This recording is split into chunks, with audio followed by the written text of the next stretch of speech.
સુરત શહેરના અઠવા પોલીસ સ્ટેશનના વિસ્તારમાં વર્ષ 2019થી લઈને વર્ષ 2023 દરમિયાન એટલે કે 4 વર્ષ દરમિયાન શરીર સંબંધીના ગુનાના આરોપીઓની સુરત ઝોન 4 સાહેબ તથા એસીપી સાહેબની સૂચનાથી અઠવા લેન્સ પોલીસ દ્વારા હવે પછી કોઈ પણ ગુનામાં સંડોવણી ન આવે એ હેતુથી અઠવા લેન્સ પોલીસ સ્ટેશન ખાતે બધા એકઠા કરવામાં આવેલા ગુનેગારોને સાથે રાખીને સુરત શહેરના જે વિસ્તારમાં ગુનાઓ કરેલ હતા તે વિસ્તારોમાં ગુનેગારોને લઈ જઈને તે જગ્યાએ ફૂટ પેટ્રોલિંગ કરવામાં આવ્યું।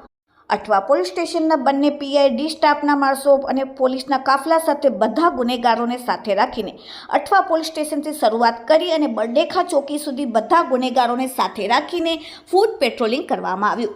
સાથે લોકોને પોલીસ ઉપર વિશ્વાસ આવે સાથે લોકોની સુરક્ષા માટે અઠવા પોલીસે આ સરાહનીય કામગીરી કરી।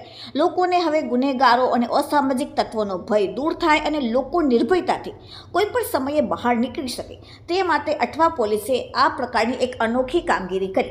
Bureau report, daily India TV, Surat.